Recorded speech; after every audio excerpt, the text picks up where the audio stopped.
Good evening and welcome back to World Online Racing. It is time to get going once again for season 21, and it is time for round 4, where we get ourselves over to the sunny and lovely but also very, very hot Austin, Texas, with its 5.513 kilometer long circuit and 20 turns to navigate, 11 to the left, 9 to the right, and 2 DRS zones with 2 detection points. First made its appearance in 2012, given to you by none other than Mario Andretti, which also saw Hamilton's final race victory for McLaren before he moved into that Mercedes dominant car, which we all know his history from there. My name is Corey Brooks, one of your 2 commentators for this evening. Join with me in the booth for the first time is Tom Carter.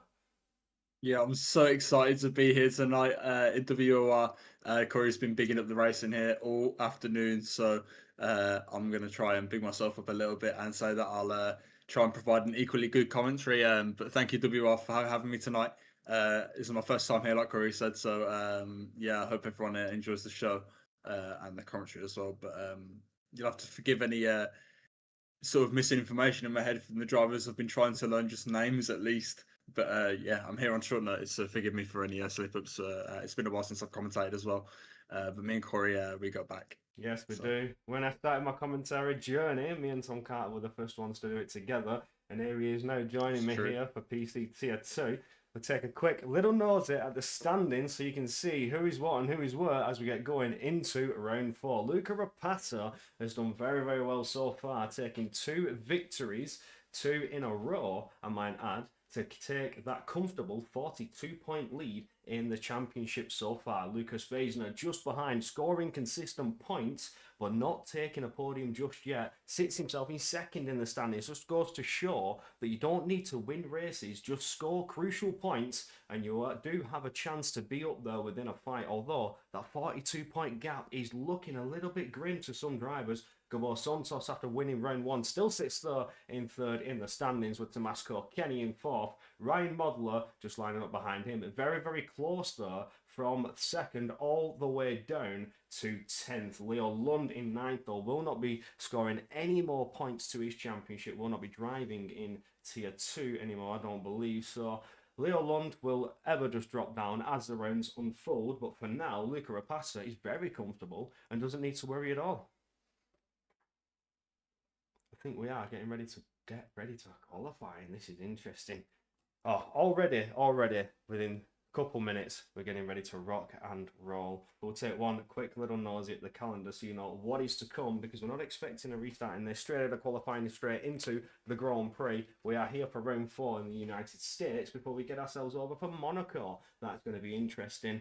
I wonder what's going to happen there. Is it going to be easier to overtake in Monaco than what we've seen in previous rounds here at the start of the season before we head over to Baku, over to Silverstone, my home Grand Prix, and Tom's home Grand Prix as well, which should certainly bring us a banger from what these drivers can produce before we head over to the Emilio Romano Grand Prix, that being Imola itself, and then Suzuka Circuit in Japan, before we finish off and round off round 10 with Abu Dhabi, just a 10-round season, as you know and love here in WOR. But what I can say confidently is that we are ready to get into qualifying. The drivers are taking to the track, and it is time to get going for the next 18 minutes.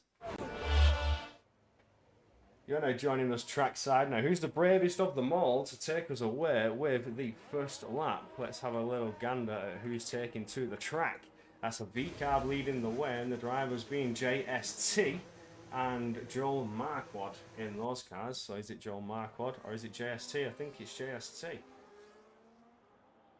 Something that I did not think I would have a problem with is the controls on the keyboard to spectate, but I'm enjoying the challenge. You know, enjoy a challenge on track, enjoy a challenge off track. It'll be a challenge on track for drivers here in Kota.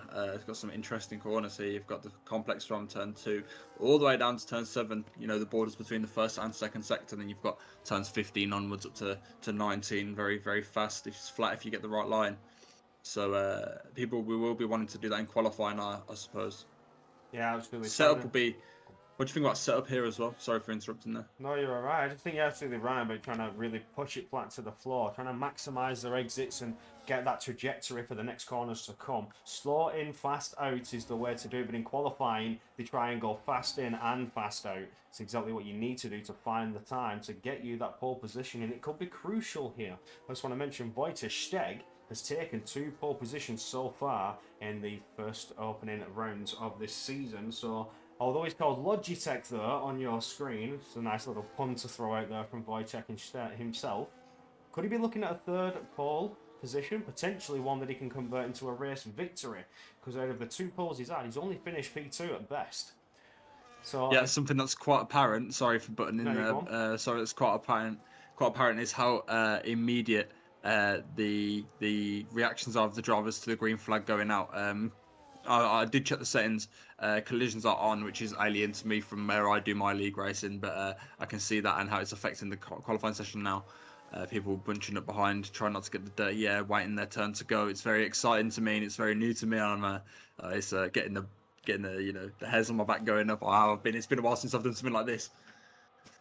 Yeah, I'm on board with Brian at the minute. The kick salvo that will take us away with the first timed lap on the leaderboard as he gets through sector 1. Now going in sector 2 down towards turn 11. Harsh on the brakes, get it rotated around that hairpin. 2 hairpins to navigate that are absolute torrential corners here in quarter. You've got that turn 1 and turn 11. 2 places which is very easy to lock up those brakes, get the car pointed in the wrong direction. But Ryan Bakar is doing very, very well so far in those kick salvo colours. Comes around turn 12 now, gets dispatched of that mighty long sector 2 straight, and will go now in sector 3, coming around 13 and back around 14. Always a bit tricky here. Some complex corners to navigate as you start in sector 3 to try and maintain the speed and get the power down as well. You saw the back end of that kick salvo again, a little bit loose there, a little bit wobbly, fishtailing slightly, so has lost a little bit of time, but again, it's only bankers, still 14.5 minutes to go in this qualifying session to get another time on the board,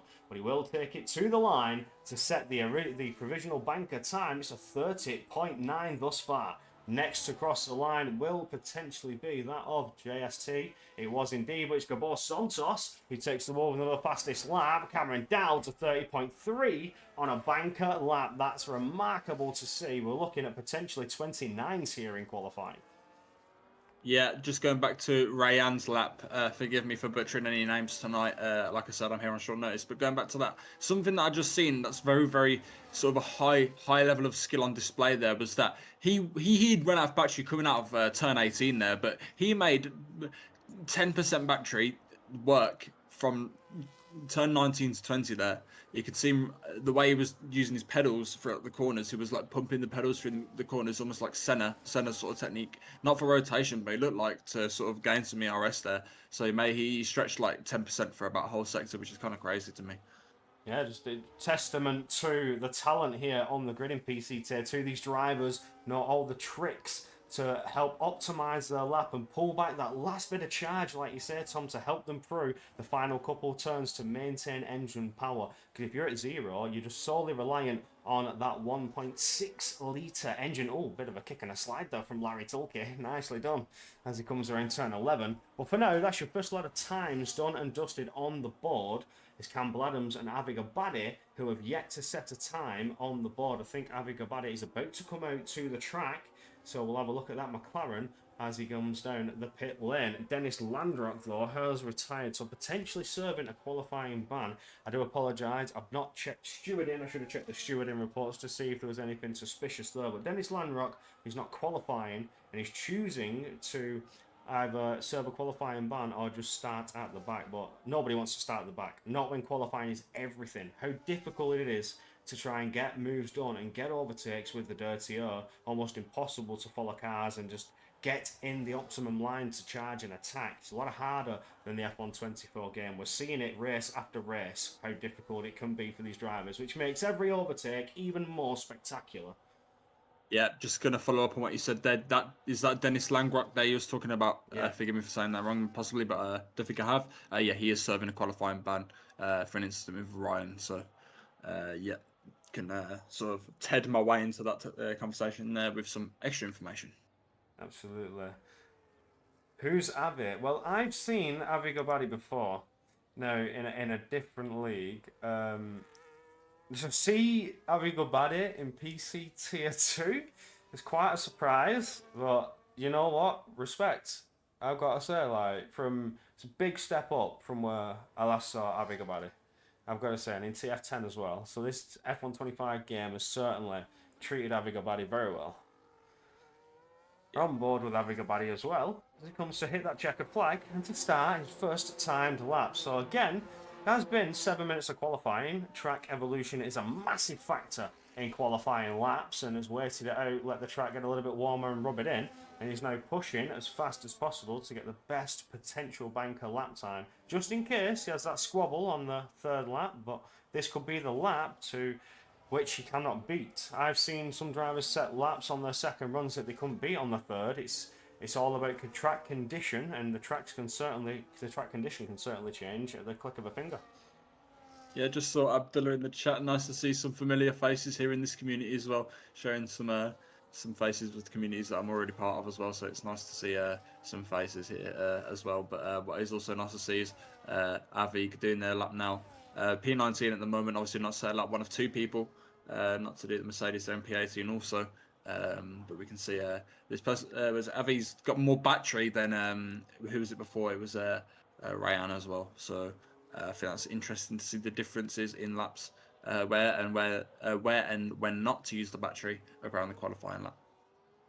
Absolutely. Oh, Abdullah's Avi's engineer for tonight. Well, all the blame is on you if Avi has a bad lap. If he has a bad race and a bad qualifying, we know who to blame, Abdullah. Cheers for that insight. We love that. And Avi's just gone wide and he's invalidated the lap. That's unfortunate, but it is only with 9 minutes to go. So, plenty of time to get back out there and do another one. Oh, Yep. no. Commentator's curse. Commentator's curse. Nathan's going to call it. One thing that's interesting to see as well is the gaps between people are much smaller than I'm used to seeing, especially from the comms booth.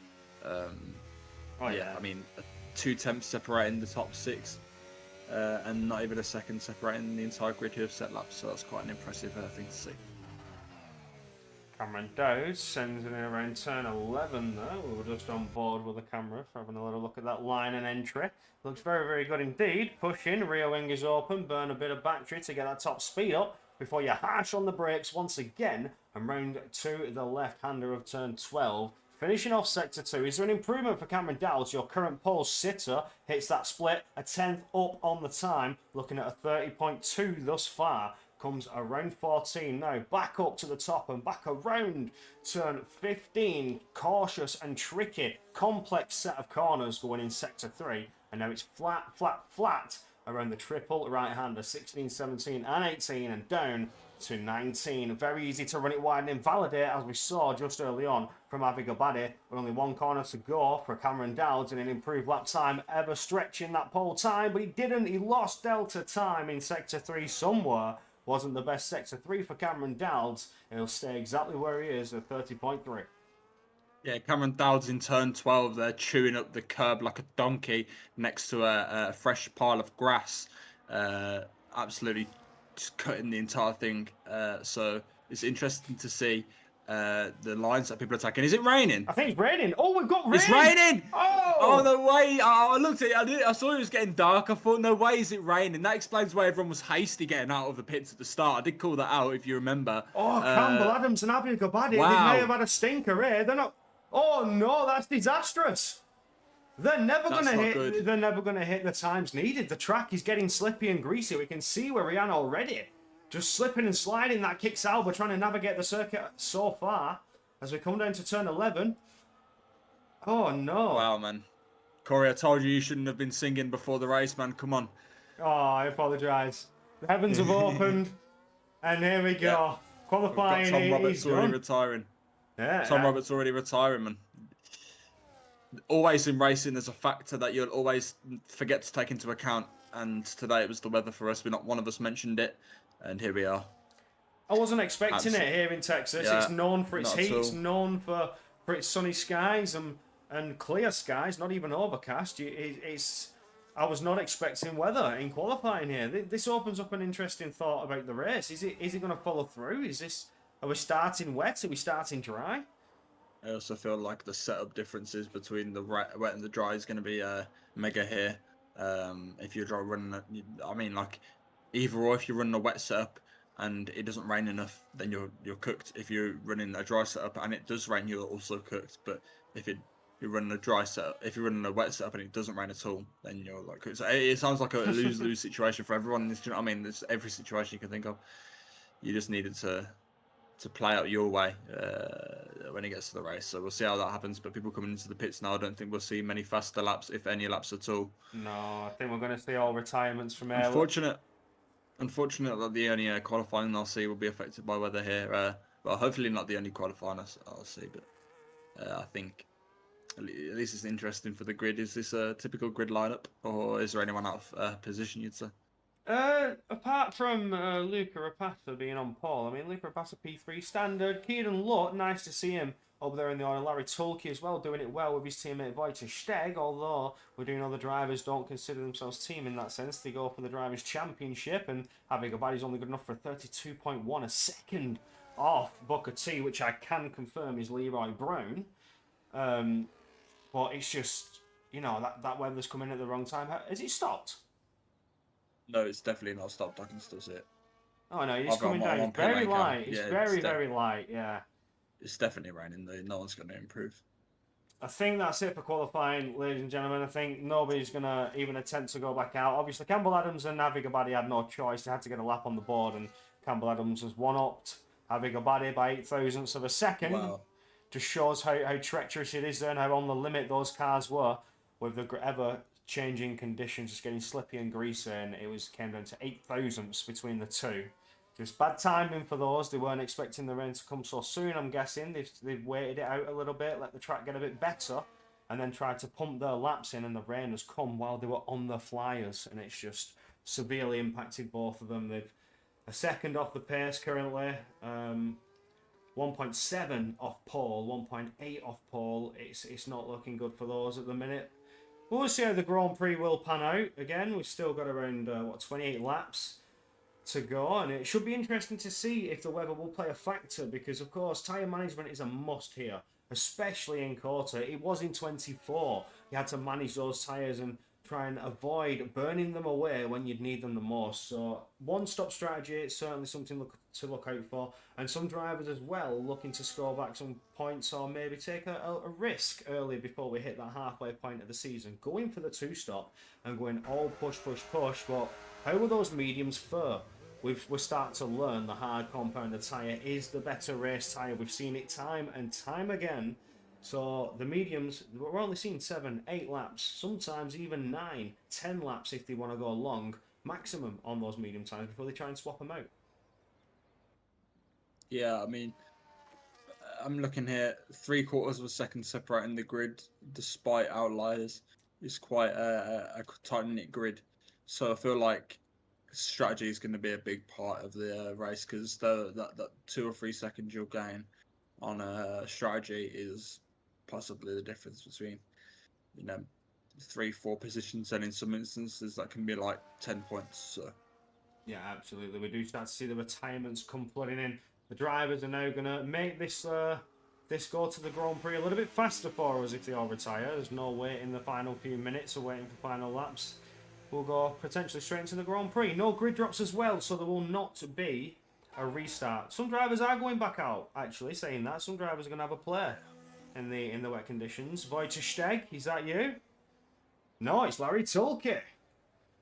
Take us away, Larry Tulke, on the intermediate tyres. Probably getting a feel for it. If we are expecting wet weather to come in the Grand Prix, doesn't surprise me to see this happen, Tom. They're getting a feel for the track as the conditions start to change. This is good insight. Yeah, I mean, if you haven't practiced any wet weather condition racing at your upcoming circuit, then this is a good opportunity for you to get into the car and go out there, sort of feel the conditions. Does that mean that could be expecting wet weather in the race? Potentially, again, we are on dynamic weather. It's not set in stone, so anything could happen. We could go into the waiting into waiting for them to get ready when they're on the grid, setting the strategies and whatnot, and making sure the setups are ready to go, doing the tyre allocation and all that. And it could be raining, it could be absolutely torrential, or it could be dry and sunny skies, but we don't actually have the insight. We don't see the data like the drivers do. It could rain in 5 laps, 10 laps time. We wouldn't know. We just got to hope for the best for the drivers. We want a dry race all the way through. However, a wet race could bring a bit of spice into it. Could bring some drivers a bit unknown from the back of the grid to pull out some much better pace under wet conditions.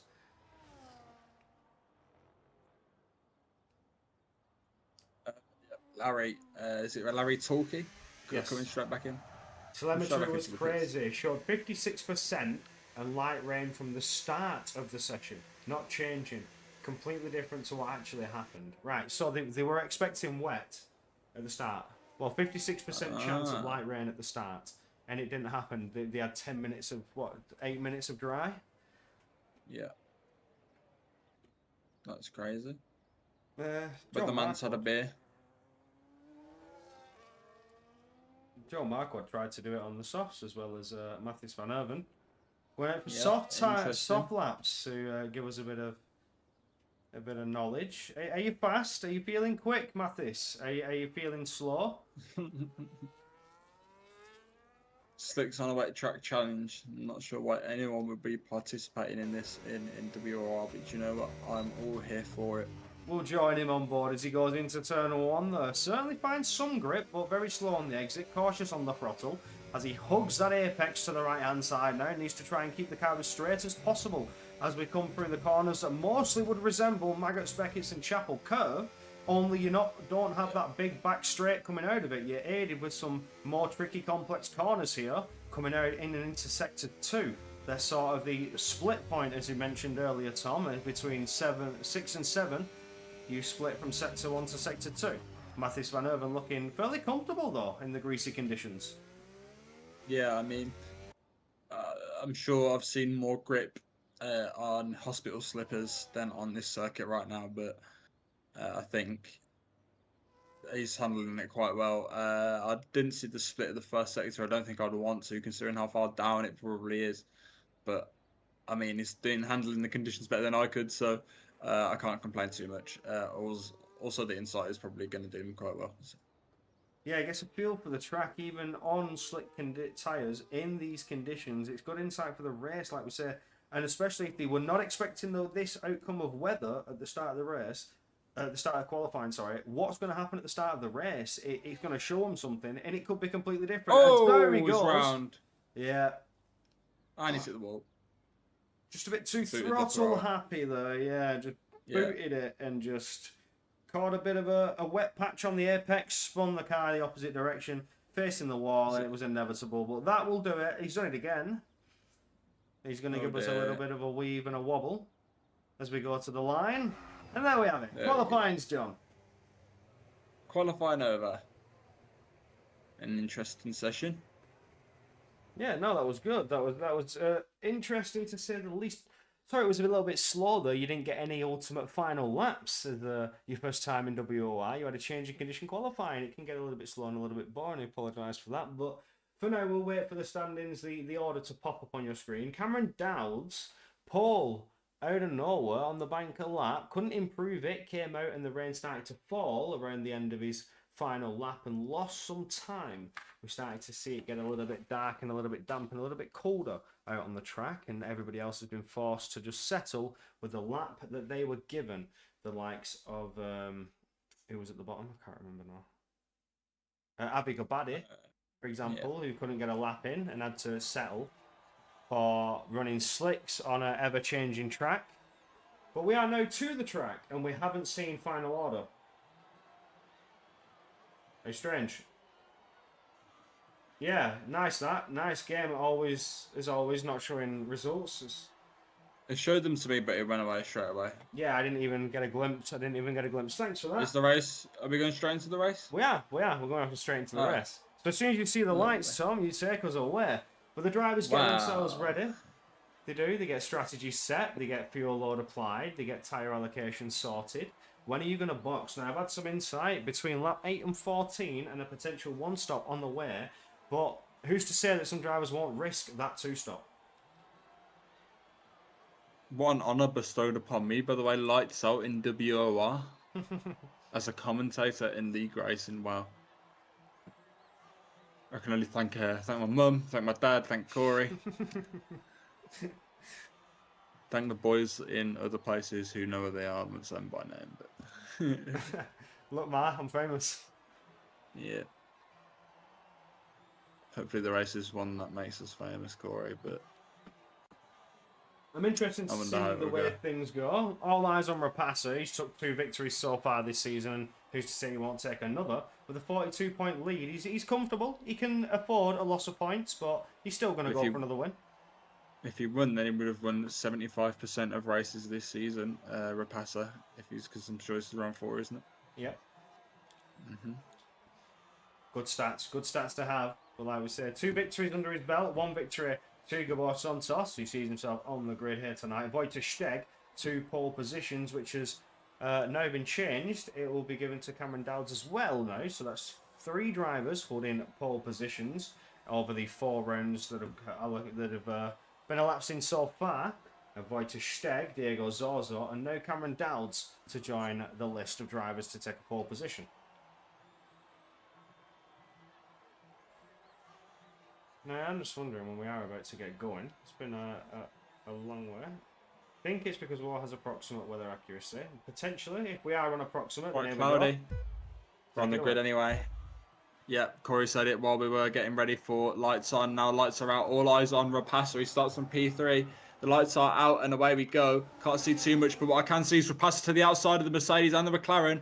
Mercedes takes the lead. It's Cameron Dowds, maintains the lead even. He started on pole. But Luca Rapasa through turn 2 on the inside of... I'm not sure how to say his name, the McLaren. Does get the position, but he's getting defended against now.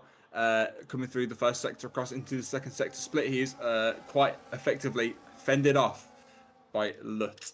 Now going through the first and now second sector, Cameron Dowds maintains his lead, followed by the McLaren, then Luca Rapasa, Tom Roberts and Larry Tulke round out your top 5. It's a good start, a nice clean start as well. Yeah, we just saw Lucas Beijner there in a battle with, I think that's Tomas Kenny, who's going to go and send one large. He wasn't, it was Gabor Santos who's tried to send one large and retake his position that was taken away from Lucas Beijner. But here comes Matthijs van Urban, seeing an opportunity to make himself large in that kicks Albers mirrors. No open door coming his way just yet. But further back, Lewis Blaw's making a move, and there's a big send from the Williams of Matthijs van Urban. A potential slight contact between the two, but he stays in 13th. Further back, we have Avi Gobadi going side by side with Lewis Blow. Lewis Blow maintains that P16. Avi Gobadi trying to make some positions. And also a late send. Dennis Limerock trying to make one around the outside. Slight contact as well for Campbell Adams, who falls down behind the 2. It's now Campbell Adams trying to make a charge, and Avi Gobadi slips around the outside, and so does JST though. Avi Gobadi potentially picking up wing damage, just falling down, or maybe cooking those tyres. He's not. Missing that front right end plate. He's going to suffer here on out. But Cameron Dowds to take fastest lap of the race and has breached a second gap breathing space coming out of turn 1. Yeah, I was going to mention that Cameron Dowds off to a lightning start there in his Mercedes, whilst his teammate Campbell is a Campbell Adams, you said. Yeah. He's down at the back in P18, so it's quite a contrasting starts there to the Mercedes cars. But Cameron Dowds now, you just want to maintain that his half a tenth there. Here, half a tenth here, half a tenth there. Gaps. He's getting it back now though, coming out of sector 1 into sector 2, and he's not gonna have to worry about the car behind. But tell you, he's gonna have to worry about the car behind. Is it Keedon or Kedon? How do I say his name? Keedon Lutt. Keedon Lutt. Yes. Keedon Lutt. He's let Luca pass. He's not going to lose any time anyway. It's quite a smart thing to do there. Yeah, it's going to prove beneficial in the end for Keedon Lutt to let Luca Rapasa through, because as you can see, that gap that was 1 second from Cameron Dowds is now 8 tenths. So they've allowed each other to get back into that potential charging attack position of DRS if they can maintain it. Look how much more pace Cameron Dowds seems to have through sector 3. He's just finding the grip in the corners, and further back we have some action. The kicks out of swapping positions. A little bit of a contact maybe between the two as Lewis Blow tries to close back up. Booker T side by side. Dennis Landrock Leroy Brown fighting it hard, but manages to maintain the position. Forced into a ghosty state, runs it wide out of turn 19, and now opens the door for Dennis Limerock to push on through out of turn 20, but may have opened the door for JST as well. Crucial fighting going on at the back of the field here. They have got strategies to think about, so they're trying to maintain the positions as Matthijs van Urban goes deep into turn 1 and allows Gabor Santos to slip back through and retake P11. Yeah, what I can see here is that the smallest loss of time, like a late apex or a wide line into a corner, doesn't just cost you a little bit of time. It costs you 2 positions in a tier where the standards are so high in one like this. So it's interesting to see how people are compensating for things like that. We also missed a moment there, Corey, when you was caught up at the back there, where Tom Roberts and Keaton Lutt have had a side-by-side moment. Keaton Lutt running wide might be a warning for him. Yeah, potentially picking up that damaging track limits warning. 3 of those when you hit with 3 seconds, and with a grid this close, that is absolutely damaging. You could fall down to the back of the grid. As you can see, everybody is within DRS striking potential. No 1 second gaps. Everybody just staying within this train now. So now we're at the point where you may see tyre management play a crucial factor here.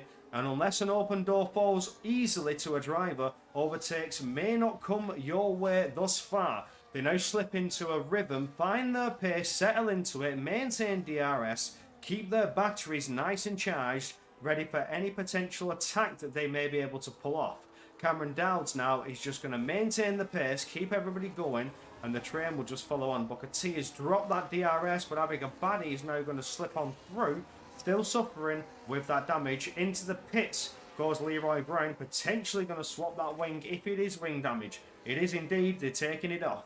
He had front right end plate damage, so they are swapping that Scarlet Red Ferrari's wing. All eyes on Rapassa is looking to catch up to Cameron Dowd. So Cameron Dowd started poorly, had a great start, lost the DRS to the cars behind his Keaton Lutt at the time, but Luca Rapassa has caught back up and is in the DRS now. He's not letting this win go without a fight. The lightning start from Cameron Dowd's not enough to fight off the pace of Luca Rapassa in the Red Bull. I wonder how he's going to approach this. Rapassa starting to use the DRS to chip away tenths, half a tenth when he can, but in the corners, Cameron Dowds just has the grip. Maybe you can see the setups difference there. Is Cameron Dowds running that little bit more downforce, helping him get the grip, but at the cost of tyre degradation. His tyres are going to slip away a little bit quicker than Rapassa's if that's the route he's gone for. Or maybe Cameron just has the better pace in the slower corners, able to find the rotation, find the line to gain those tenths, gain those half a tenth that he's pulling through every corner. You can see there that it was pulled back under DRS from Rapassa to around half a second, is now opened back up to 6-7 tenths coming out of turn 20 there. So sector 3 certainly doing Cameron Dowds very, very well as we get going now onto lap 5.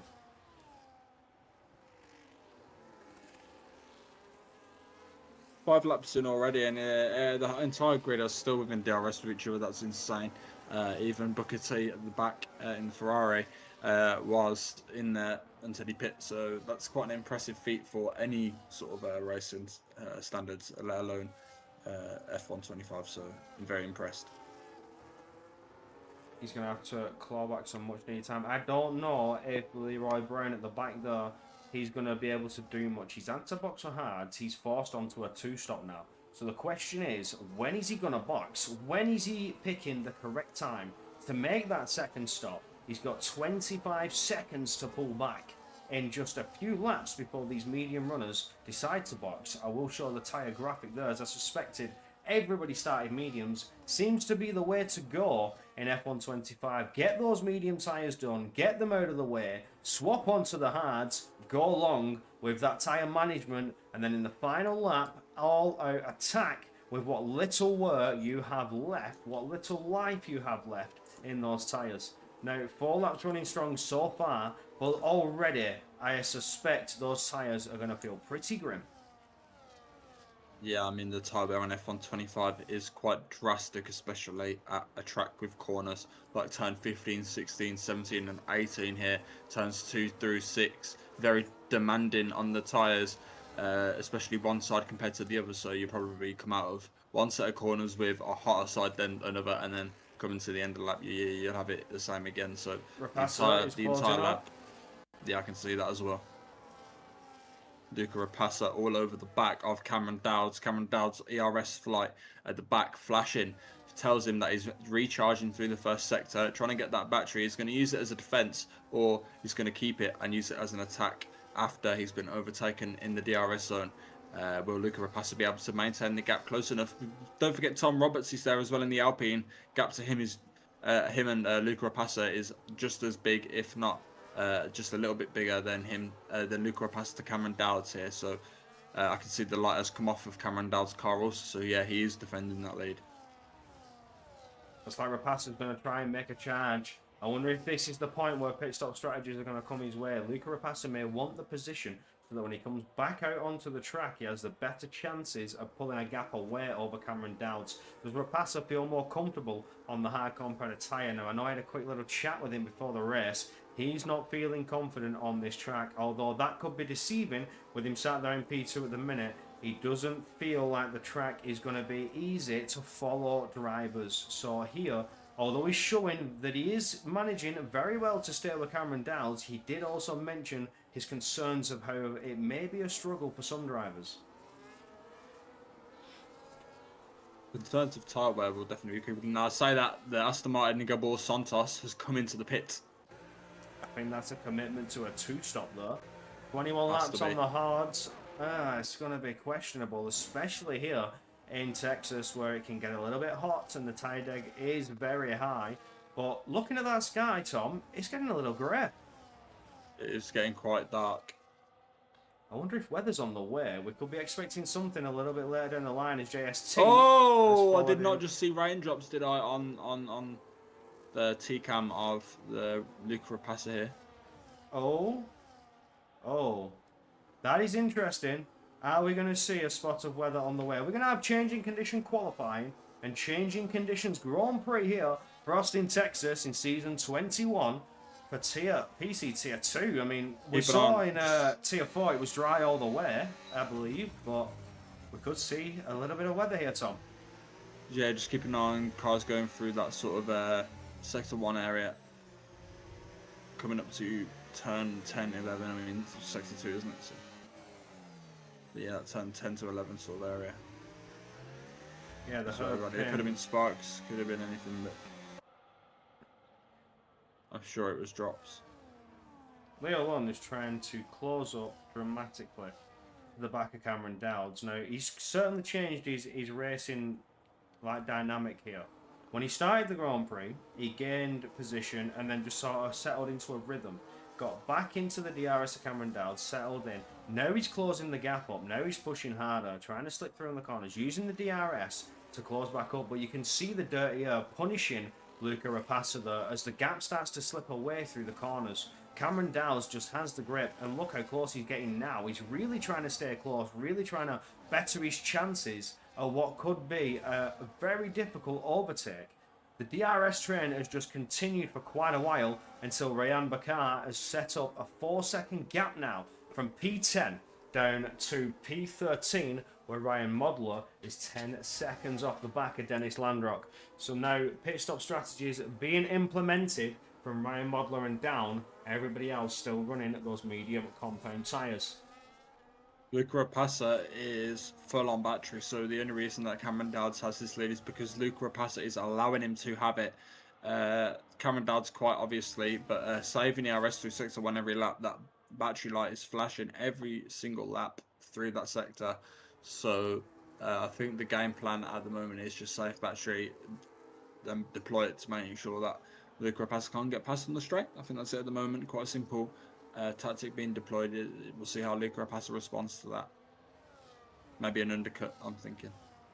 Yeah, well and truly, it could open the door. I mean, for these drivers that are boxing earlier than lap 8, I mean, I suspected lap 8 to 14 they were going to box. Now, these that are driving earlier than that, 2-stop, certainly the strategy they've got to be going for. Joe Marquardt goes in. Now, he's on the cusp of 1 stop, I've got to say. 8 laps done on those mediums. I said about lap 8 to 14. So he's playing with one stop. Is Joe Marquardt. Ryan Modler may be playing with one stop. Everybody else, I don't know. You may be playing with fire. The likes of Booker T certainly is. I'm showing tyres as well, by the way, sooner. Yes. Yeah. No. Somebody asked in chat, so I pulled it up. So I just don't want you accidentally leaving it over for ages. No. I got this. Yeah, interesting race so far. Yeah, it's nice to see where the strategies are going to play out. Obviously, different boxing at different times, different tyre deficits, different gaps when you do come out of the pit lane. So it's interesting to see how things are going to pan out over the next 19 laps. Still have 19 laps of the Grand Prix to go as we come down that Sector 2 DRS straight once again with Cameron Dowds. Looking further back, we see Keelan Lott moving out of the hot air, that hot, dirty air that can really affect your peak performance of the car as the temperature starts to rise in the engine. You want to keep it nice, crisp and cool. 125 to 130 degrees is fine. Anything over that and you are risking losing performance. Joe Marquardt making a move there. Diving to the inside on Gabor Santos. Are they still side by side? No, Gabor falls back in line.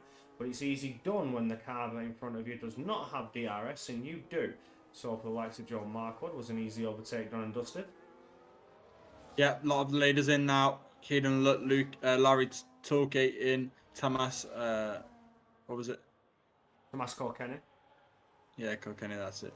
Sorry, you're still learning the names, it's understandable. Your first time here, literally. Straight into the debut. And the game doesn't allow you to see full names as well, which is quite disappointing. Yeah, I don't understand that. I've never seen that before. So unless you knew the names, like you're reading half of the last name, so it's fairly difficult with the way the game is. When they've all got the team tags in the names, you can't really see the full names. We work with it. We're on board with Wojciech Steg, currently named Logitech, which I quite like. It's a nice little pun. As he comes around in fourth position, 2 poles this season, yet to convert one of those poles to a victory, but has taken a P2 last time out in Belgium. He's looking very racy here, as has got Valentin Bruffer behind. Sorry to interrupt there. Luca Rapace takes the lead for the first time in this race down the straight. Told you he'd be getting that battery. The Cameron Dowds couldn't save battery like that forever. So Luca Rapace now in the lead. He'll have the first say in strategy here. The tyres are certainly has he burdened himself? He might have burdened himself with the decision. So we'll see how he deals with that decision. Maybe he'll come straight in. I think he is going to box here with Rapace. He took track position. He's not. He's going one more. The tyres are feeling good for those front runners thus far. Those mediums are still feeling quite racy. They have not got a lot to lose, and of course, are going to benefit with the freshest set of hard compound tyres out of everybody on the grid when they do choose to come down that pit lane. But for now, we get going on lap 11, out of turn 1, down towards turn 2, into the quarter S's, which most likely resemble Maggots and Beckett's in Great Britain, which I quite like. Only when you come back around 7, you've got another turn of turn 8 in that Sector 2 zone. I quite like it. It doesn't feel the same, of course. It never feels like Great Britain. But the layout of the corners is pretty much identical. Only, I think Chapel Curve is a bit more sharper than the turn 6 here at Texas.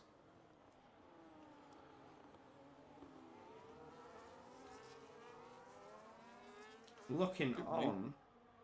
Oh, Gabor Santos, 3 seconds. First track limit victim.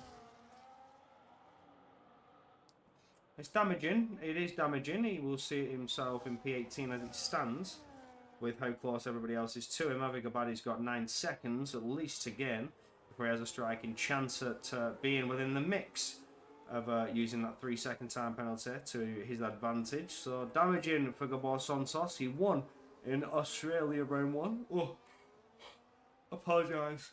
Oh, yawning there. I was awake at 5 AM this morning, at work at 6 AM, so certainly will catch up with me as we get through the night. But for now, we are still looking on at Cameron Dowds, who's still feeling very comfortable, although he's lost the lead to Luca Rapace, as we go for one more lap now on those medium compound tyre. But for Valentin and Wojciech Steg, they are done and dusted with their medium compound tyre. Neither Cameron Dowds or Luca Rapace have come in yet, so they need maybe come in for a one-stopper. Yeah, they are. They're going to one stop.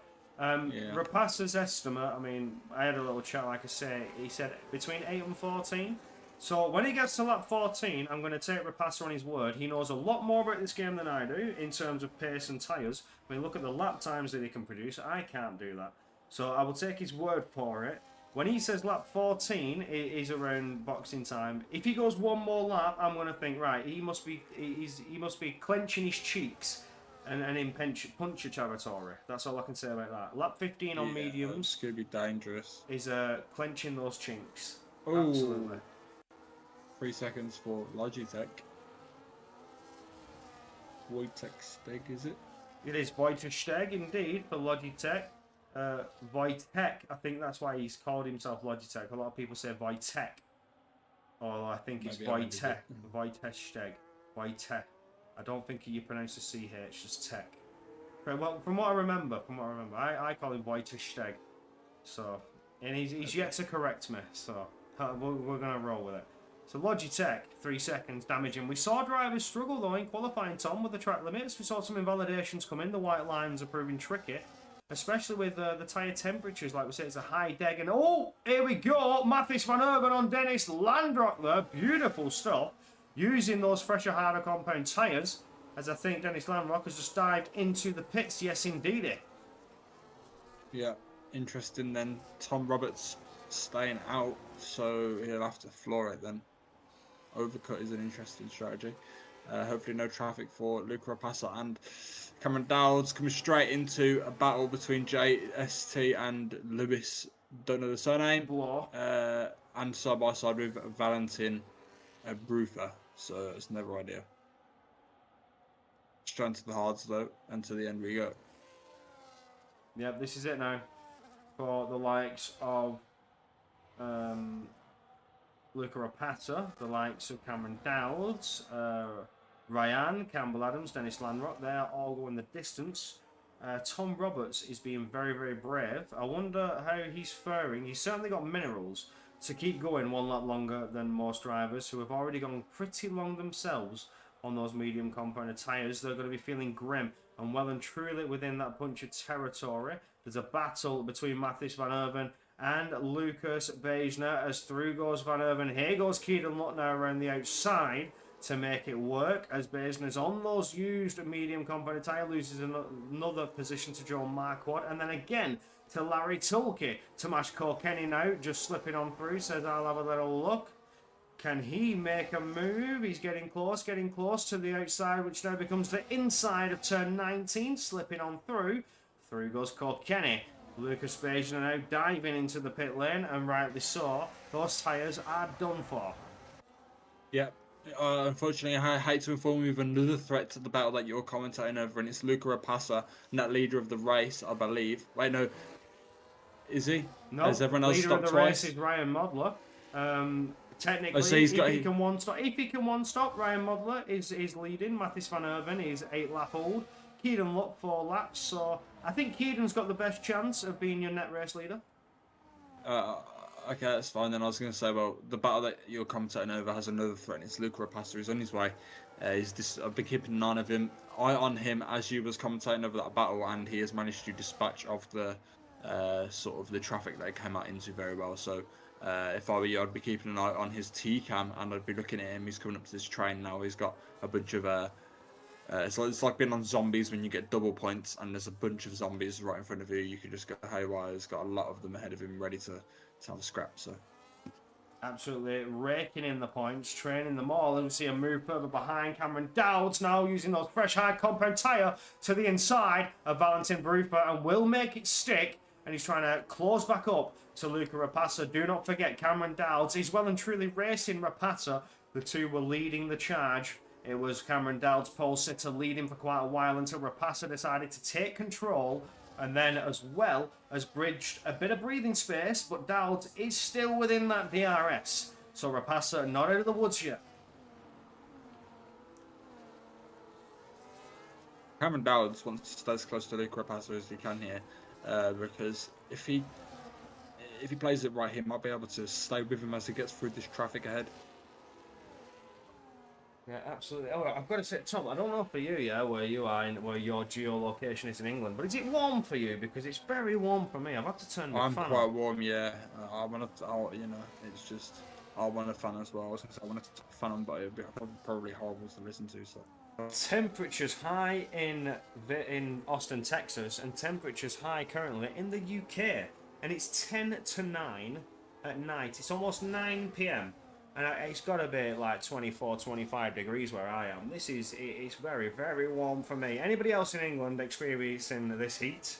Let me know in the chat as we look at Cameron Dowds. Get ever closer to Rapasa, but Rapasa on a charge now for Tomasco Kenny in the DRS, just half a second away from taking that position off Tomasco Kenny. Then we'll have 5 more cars to dispatch up before he's back in the lead of the race. Rapasa doing very, very well thus far, going long on the medium compounder tyre, and he's now paying dividends on those fresh hards. Dives to the inside, easy pickings, tries to defend us Kenny, and he's shown the hard shoulder.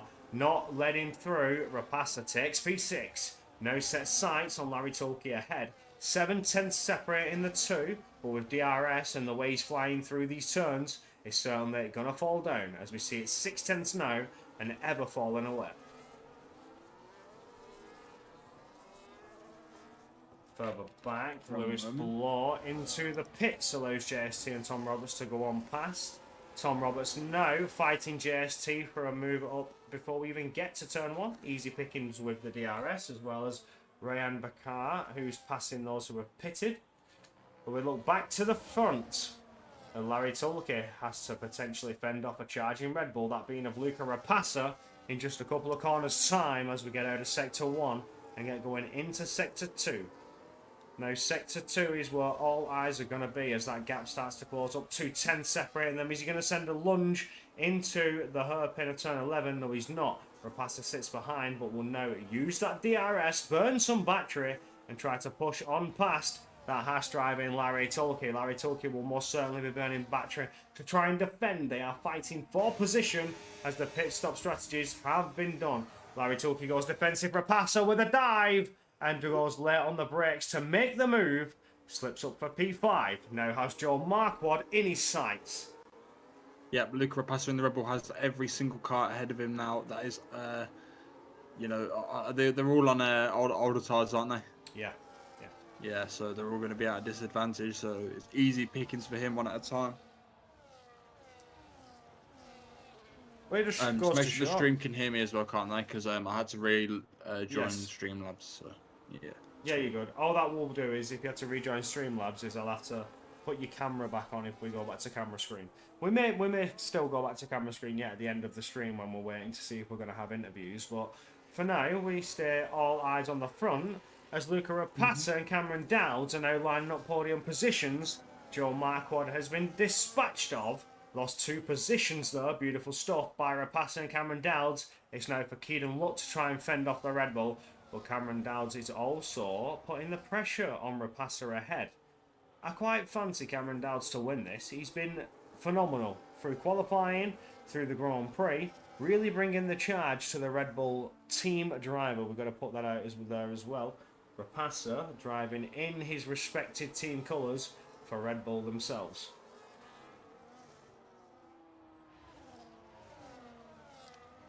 Luca Rapasa, he needs to watch his battery here. I've got the telemetry up. He's low. He's only on 10%, but he's still going to try and make the move on Keaton Lutt here. The McLaren takes him up the inside into turn 12, I believe it is. And it's a very, very good move there from him. So another position gain. He's just got to watch his tyre wear, though. He doesn't want to wear them out too quickly. He wants to keep them in nice shape for the last 11 laps of this race. The question is, has Ryan Modler done enough to keep his tyres in a good window to fend off Luca Rapasa?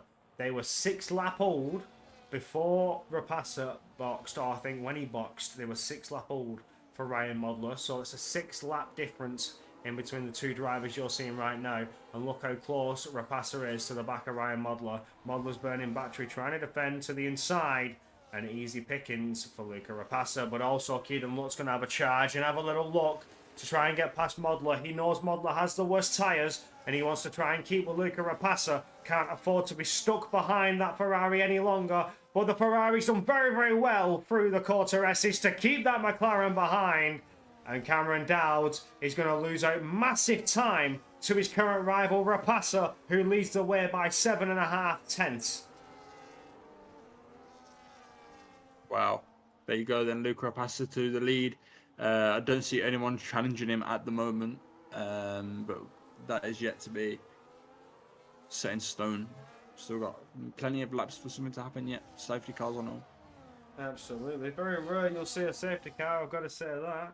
But if we do see the safety car, there is always that chance. I'm not going to say never, never say never, because it's very rare you do see one, but there is always a chance to see one. But as we look on, Tom Roberts making a little spicy challenge to Valentin Bruffa, or he's trying to defend a challenge from Valentin Bruffa. Bruffa to the inside there, forcing Tom Roberts the long way around. As we see Wojtek Steg trying to stay clear of that. Oh my word! Wojtek Steg took a wider line to get an absolute insane exit and potentially get himself in the mix there for Tom Roberts. Oh my word! That was insane. Almost paid dividends for Wojtek Steg there. That was a beautiful racing line to take. Ran it really wide, coming through turns 15, and then got a slingshot effect on the exit to try and get the move. That would have been fantastic. That would have been good. That would have paid off huge dividends. And there you can see the tyres ever briefly, as we're on board with Tom Roberts, who had to try and fight back Valentin Bruffa there. As we look on to the front once again, Ryan Modler able to hold off those charging cars behind on the worst tyres. Luca Rapasa, I mean, he's really impressed me today. I'm not sure what else you can say, except the fact that he's just been fast, consistent, and he's known his strategy from the start. He's made every decision correctly. He hasn't got caught up in his traffic. He's managed to dispatch of them all quickly enough. Anyone who was rivaling him so far has been put to bed. So I think if he can take this home, it would be a well-deserved victory for him. Cameron Dowds is getting very, very close. It's dangerous for Ryan Modler now. He's trying to hold it out to the inside. Goes Cameron Dowds and manages to slip on through finally. The Ferrari did everything he could. The Venturi driver, should I say, did everything he could to fend off Cameron Dowds. But Dowds did slip on through, but at what cost to his tyres, I've got to say. Rapasa has been able to tyre save and tyre manage for a couple of laps, as Cameron Dowds has had to look for the opportune open door and push on through past that Scarlet Red Ferrari, as Keaton Lott now needs to try and slip on through well on Ryan Modler, but he's lost a bit of pace there as Keaton Lott, almost slipping outside of the DRS. Oh, running wide to Masco Kenny has allowed Tom Roberts to slip on through. Now has Valentin Bruffa behind, looking for an inside line. Now forced to the outside. Very close to contacts. Absolutely right, Tom. And backside of it rightly so does Valentin. Yeah, I mean, I didn't see what happened right there, but was it Tommaso Kenny running wide there? Tom Roberts slipping through, had to avoid, still managed to keep the position. Then on the inside, then Valentin Bruffa was very close to hitting the left-hand side of whoever that was that he was at the inside of, but I didn't quite catch it. Some good insight from your previous round as well. Last time we had a safety car was in Belgium, Spa last time out, commentated by Omi himself. Nice to see you in the chat there, my good friend. And Rapasa had an 8-second gap that was damaged, crucially, by that safety car. So, that can just go to show you can have the pace, you can have the strategy, but just one little thing can send it crashing down, tumbling at your feet.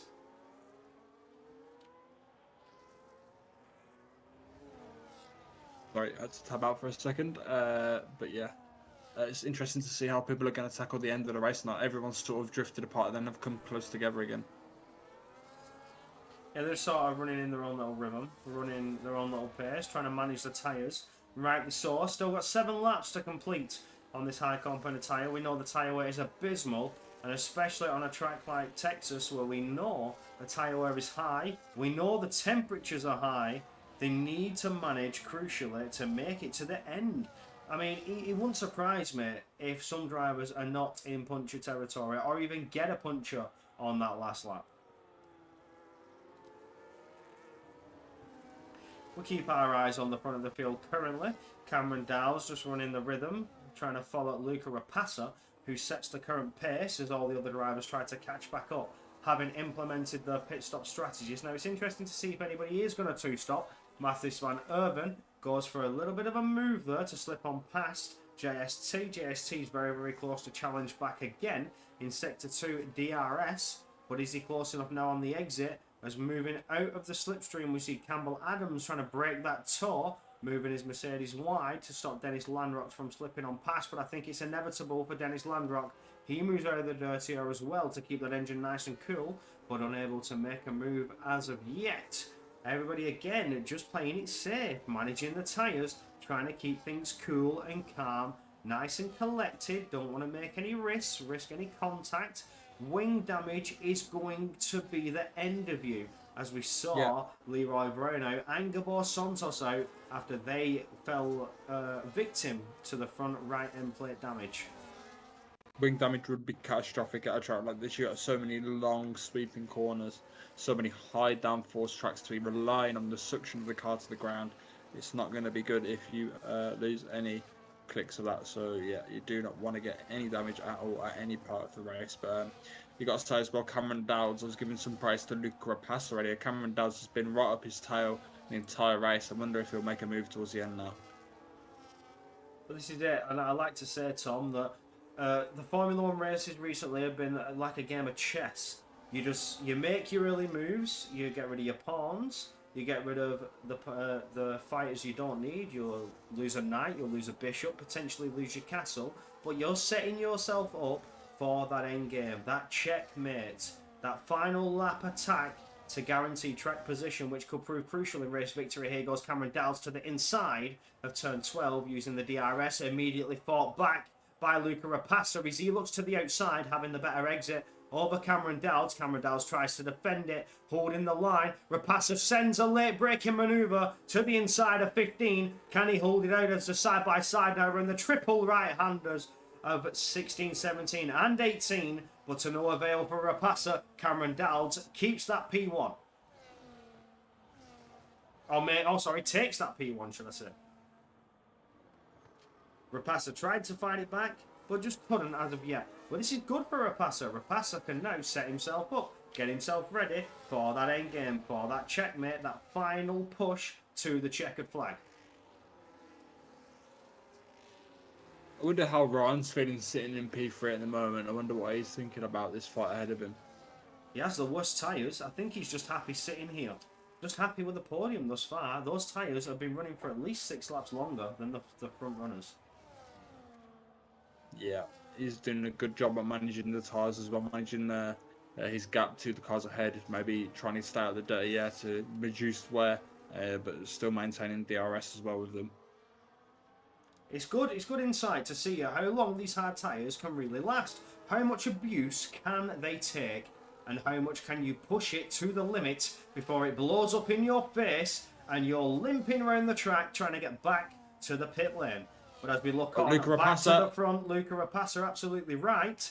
He's forced to the outside as defensive goes Cameron Dowds, and it's not able to make the move yet for Rapassa. The fight is starting to unfold before your very eyes. The DRS is paying dividends for these drivers at the front, but for nobody else on the track thus far. Valentina Bruffa is getting mighty close to Thomas Kenny, but to no move just yet. It's for Campbell Adams to make a move on Dennis Landrock as well in that Sector 2 DRS into turn 12. So that mighty long straight in Sector 2 is paying dividends for certain drivers. They're able to get a move on where it seems almost impossible to overtake with the way the dirty air is, the way the tyres are, the way you need to manage them. You can't risk scrubbing them, you can't risk pushing them to try and make overtakes unless you have the tyre life to do so. But with 4 laps to go, we're starting to see some fighting from the front as Ryan Modler starts to close back up. Yeah, this fight's going to go down to the wire between the top 3 at least. Ryan sitting there behind, waiting to pick up any scraps, and then Luca and Cameron scrapping away head to head there. Even Keenan is going to be behind as well, waiting as well. So JST moving up on Lucas Spagina there. Up into turn 1. Again, DRS aided. So it seems to be Texas in quarter. Texas quarter seems to be a place where you can make DRS overtakes. We've seen it be very difficult in the opening 3 rounds. I mean, in Belgium, I haven't watched that back. I've been meaning to. I haven't seen how that pans out, but down the Camel Straight, I can only imagine it's easy to overtake with that mighty long DRS advantage. And again, here in Sector 2, it's paying dividends. It's allowing these drivers to make the moves on a game that seems ever so impossible to make overtaking opportunities happen.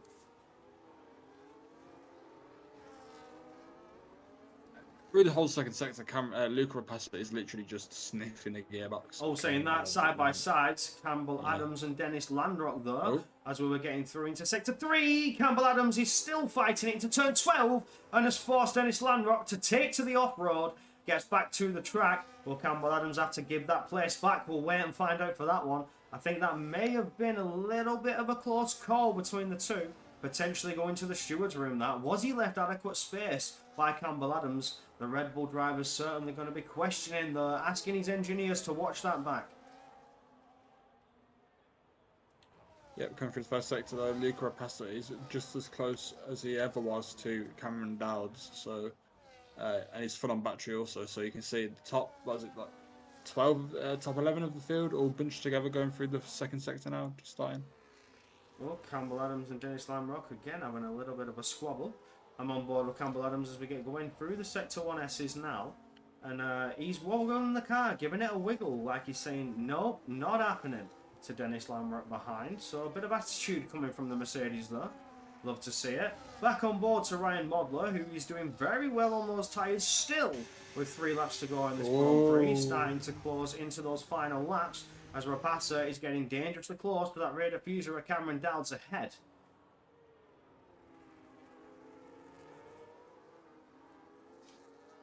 Could see a race to the line here, Tom, between these two drivers. They're not letting could anything see a very, very fall tight out. one.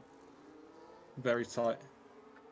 Is that Wojciech Steg losing position to Matthijs van Erven? Yes, it is. He's now going to close up to his teammate Valentin Bruther. But as we know, the team standings isn't really a thing in World Online Racing. We're more about the drivers, all about the drivers, as we stay on board with Wojciech Steg, who's been hit with that 3-second penalty, but will not fall down ever more. Valentina Bruther has picked up a 3-second time penalty, damaging to his position. He'll fall down to P10, allowing Matthijs van Erven to slip on through ever more. So if he wanted to get past Tomasz Kenny, it's not going to happen for Valentin anytime soon. We're back on board with the front now as we come through the S's, where we see Luca Rapace start to close up ever more to Cameron Dowds. Cameron Dowds having a beautiful Sector 1. Is Rapace recharging the battery though, as he's dropped a couple of tenths behind Cameron Dowds now, getting on the exit of turn number 9 down to turn 10, picking up that DRS detection point, where we get ready to open that rear wing and potentially see a move come for Luca Rapace. I can see a move coming, not next lap, but the lap after. Maybe he might have said, oh no, he's going for it now, he's going for it now, definitely going for it now, he's burning. Luca Rapace to the lead, leaves Cameron Dowds with the choice of when to take the lead. Oh, but he's fighting it back. Cameron Dowds to the inside of Luca Rapace, leaves him on the outside, just enough room, just over a car's width left. Cameron Dowds then has to switch back, going through this sector now. I wonder if he'll leave it wide and cut back. He does. Cuts under Luca Rapace, but doesn't get the grip in the dirty air, and he has to settle for second place. So nicely defended and fought by both drivers. Yeah, beautiful defending for Cameron Dowds, looking at trying to take time, trying to look at different lines and find his way back through, looking for the switchback, went for the up and under, could not pull that through, but so far these two are going to take it all the way to the checkered flag. Ryan Modler 5 laps longer, over the front two, so 19 laps thus far on Modler. Matthijs van Erven pushing through on Larry Tulke there. He's done 17 laps. 7-lap tyre difference between Van Erven and Larry Tulke there. Easy pickings. And Matthijs van Erven is looking to size up to Tomasz Kenny as well as Joe Marquardt. So Van Erven on a little bit of a late charge in the final closing laps, having the better tyres, as you can see displayed on your screen ever briefly as we get back to the racing action. Yeah, 3 seconds there for Rayan Bakar. So that's unfortunate for him. Ryan just dropping off now to into the clutches of Tom Roberts, possibly. And the front two just going away with it now. So it'll be a fight between those two only. Mathis van Erven picking up another position. Easy done before we even got that rear wing open. The rear wing is now open. Going to use it to its full advantage. Try and close up the gap to the cars in front. We have a battle for the lead once again. Rapasa and Cameron Dowds. Cameron Dowds into the lead. Rapasa looking to try and switch it back. Maybe going to go for the up and under. Like Cameron Dowds did to him just a lap ago. Nope, defended very nicely by Cameron Dowds, hugging that apex, making that Mercedes as wide as it can be, and fending off that Red Bull from any charging back, retaking the lead. We get ready now for the penultimate lap, as we see these two ever exchanging positions and fight very, very hard with each other to maintain that position. Yeah, final lap now. Cameron Dowds leading. Will he lead towards the end of the lap? I wonder when Luca Rapasa will make his move. He's got 32% into turn one. Yeah. But the inside, Cameron Dowds, can he switch back? Ooh, I wonder if he'll be able to do it. Not quite. Coming through sector one now, it's save ERS. Save ERS, both of them need to do it. They need to crucially save ERS. They've still got one more lap to go after this one. But it's all about getting into the right position here and now. Can Rapasa maintain the lead? Is this where he wants to be? Would you rather attack or would you rather defend? As we've had a bit of a moment there. Oh no, Mathis van Erven's late charge has been stunted and he's falling back to P12. Damaging. Yeah. Absolutely damaging after what could have been all to play for the Williams driver. Tomasco Kenny up into P6. Oh, Luca Rapasa is vulnerable to the outside. Cameron Dowds in the Mercedes. Oh, Luca Rapasa's trying to hang on the inside. Leaves Cameron Dowds out to dry. He's on the curb, but he leaves him just enough room to come across again. Over and under for Luca Rapasa. He's loose on the rear end on the power. Doesn't keep the position. Cameron Dowds goes defensive when he doesn't need to. Might leave him vulnerable on the exit. Now, I think it's not enough for Luca Rapasa, to be honest. It's not enough. He's not got the grip. He's not got the battery. And I think that Cameron Dowds is going to come round, turn 19 and finally turn 20 for the final time and win in round 4. Oh no, it is his final lap. Yeah, final lap now. And that's it. Cameron Dowds wins round 4 of WOR Tier 2 PC. Luca Rapasa doesn't take his 75% win rate and he keeps it at 50%, 2 out of the 4 wins. And Tom Roberts rounds out your podium. Finally does take Ryan towards the end there. So he was able to take Ryan into his clutches and make him a victim. So yeah, good race. What a race that was. It was a great race. I thought we was on the penultimate lap then. My apologies. It was the final lap there, and yeah, what a battle towards the line there. Cameron Dowds absolutely moving one up on Luca Rapasa. Rapasa, who looked good for the race victory, has been done by your pole sitter. You could class that as a grand slam. He takes pole, he takes the win. Cameron Dowds has done it here in round 4. And there's his dad. Yes, my boy, absolutely. Stand loud and proud. Your son takes the victory. Well done, boys. That was a good race. And then you see your final results. Cameron Dowds, Luca Rapasa, Tom Roberts finishing off your top 3. And then Ryan Modler, Keelan Lott, Tomasco Kenny, Joel Marquardt, Valentin Bruffer, Wojtek Steg, and Ryan Bakar doing the top 10. Just outside of that, Dennis Landrock, Larry Toolkit, Lewis Bloor, Avi Gabadi, Campbell Adams, Lucas Bejner, Mathis van Erven, and JST finishing the drivers who actually crossed the line. And then it was Leroy Brown, aka Booker T, and Gabor Santos, who could not finish. He suffered with damage and were reliant on a safety car to bring them back, which was never going to come. And the sky stayed overcast. You did not see a spot of weather, no rain to come your way. But for now, we head over to the interview room and we shall wait and see if any drivers would like to come to have a quick chat. Oh, lovely stuff. Nicely done from the drivers there. Well done to keep out of trouble. And of course, it was a very good run-in for the likes of Cameron Dowds taking first victory of this season in round 4. Certainly had the pace to do it, and you can stand loud and proud with that one. I'm just going to put a ping out into the chat to see if they would like to come for interviews.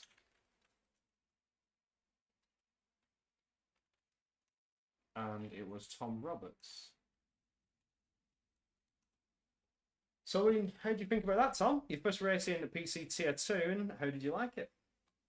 It was interesting. It was a very close race. I didn't see many people making contact. I didn't see anyone being silly, which is great. I didn't see anyone falling too far behind, and more importantly, it looked like the people here have spent a lot of time sorting out pace and everyone being on the same skill level. It definitely looked like that. So that's a nice thing to see.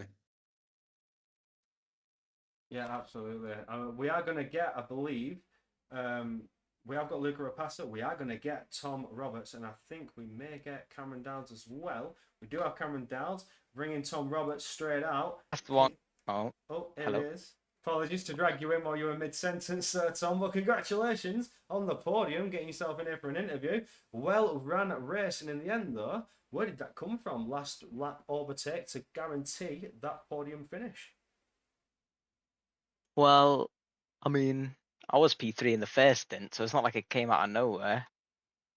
But then on the overcut, made some very, very good moves on the hards, and the tire advantage just helped me get back to P3. Yeah. So you were one of the ones that ran it long as well as Rapassa and Dowds. How many laps did you go on the mediums? Yeah, I pitted lap 14 or 13, one of the two. So certainly able to go that long. One lap longer than Luca and Cameron. So you think could it go any longer than that, or was that its absolute limit? Couldn't go any more punchy territory. I pitted on 77%, so if I would have done another lap, I would have had like 2% where I was in the puncture range, so it wasn't worth the risk of going one more. But I probably shouldn't have even gone one more than Luca and Cameron, because yeah, it's just everyone wanted to defend from me like for their lives. Yeah, so he's again proving difficult to overtake. So is it, what would you say, the dirty air that's causing the issue, or just the way this game is, it's just not proving easy to overtake? Yeah, sort of the low wing meta, that you can use low wings and it doesn't really hamper you when you're sat in dirty air. The wings don't really matter. It's just if you want good pace, you go higher wings. But some people seem happy with sitting in P7, which is questionable, but you can do what they want. So yeah, they're on low wings. I wouldn't say it's hard to recharge, but when you're going through the field like I was, you need more ERS than you can save. Yeah. But yeah, it is there. Yeah, definitely making the issues. I know, again, congratulations on the podium, and that's some good points as well. Because looking at it in the standings so far, where are you? Further down. I don't think you're on. No, I mean I got killed by Leo last week. Yeah, 16th. I didn't race the race before, so 16th, but again, P3, good points to pull you back up, especially very close it is from the likes of P6 down to P10. There's only like a 3-point difference. So again, brings you straight back into it. yeah. Good result. Congratulations on that. And Tom, if you got any questions, fire away, my friend. No questions from me. Just congratulations on a podium, Modern. Thank you. And we can move on to P2, Luca Rapace. We'll bring Rapace in. Congratulations on the P2, Rapace. Nice little battle you were having with Cameron Dowds there for quite a few laps. And in the end, it turned out you was just one-ups by Cameron Dowds. But it was a good race in the end and some nice little battles trying to go for the up and under as well coming into Sector 3. So was it potentially a move that could have paid off, trying to get the better line going wider out to turn 15? Well, first of all, massive congrats to Cameron. I had a really fun battle. I enjoyed every bit. I'm not really disappointed because I had a good fun battle with him. But yeah, I think we both wanted to lead into the final lap because we knew the dirty air in sector 1 was quite bad. But I was on 2 warnings, so I was quite scared I would get a third one. So I wasn't optimizing the lines, so which kept them a bit too close. And I guess, yeah, it was just a really good move, and there's nothing I can say about it. It was fun.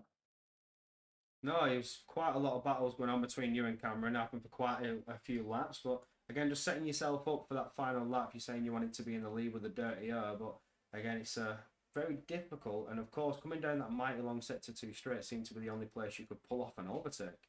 Well, it was some nice little battle between you two, and you certainly brought some entertainment to the screen. Yeah, I hope I brought some entertainment, but I certainly enjoyed it. So yeah, Fantastic. positive race in my eyes. Yeah, congratulations, P2, and hopefully another victory to come your way. You are comfortably leading in the championship, so I guess there was not really too many worries in this round, were there? Not really. Again, yeah, congratulations. Another podium to add to the record, and that'll make it 3 this season. Yeah. Now, we'll drag in your race winner. We do have your race victor joining us, Cameron Dowds, pole sitter, managing to convert that into the race of victory, and of course, mighty fine battles going on in the final stint with Luca Rapace, the rival who took it all the way to the checkered flag. Well, congratulations, my friend, and thank you for joining us. Yeah, thank you very much. How were you feeling on those final closing laps with the way you and Rapace were fighting? Was there any worry that you may not have pulled this out? Maybe a little bit, yeah, of course. Luca's really fast, so I mean, naturally, I'm gonna be pretty 50-50 on whether I'm gonna win or not. I kind of originally wanted to be in front of him, to be honest, and try and gap a little bit. But I think we both kind of had the same idea. We both knew how bad Dirty Air is on this game, so naturally we both wanted to be in front. So on maybe lap 26, I think that's when it started to kick off, and we were properly battling for possession. And then yeah, he managed to get in front of me on the last lap, and I managed to stay really close. I think I cut the first sector absolutely perfectly, so the gap was only 3.5 tenths or something going on to that big back straight. So I just managed to get it done and no more. Even if it was 300ths less that I'd gained, I don't think I would have got it. It was pretty on the limit under braking, trying to get him. But yeah, it was a really fun race, to be honest, and a really good battle at the end as well. Yeah, beautiful last lap battle to guarantee that race victory, and again to fend off Luca Rapace from taking another victory. And it's your first victory as well here into season 4. Hopefully more to come your way. Nice to see you fighting up here at the top spot. Yeah, thank you. Anything from you, Tom? No. No, again, congratulations, race victory, and that will do us all for here and now. Thank you. Oh, what a race. And to Tom C, welcome and thank you for joining me for this first appearance in PC Tier 2. And we'll hopefully see you again. But next time out, you will be joined with Max Ring. I will be joined with him for the remainder of the season. We've had our announcements made for the lineup. So we had Alex Bagnall to round 3. And obviously I wasn't here last week. You had Orme and Freestyler to take you away with a very interesting Belgium Grand Prix. But round 4 brought to you by myself, Anton Carter. Next week, myself and Max Ring for the Monaco Grand Prix. So be sure to join us, same place, same time, and we'll be here waiting for you. Good night.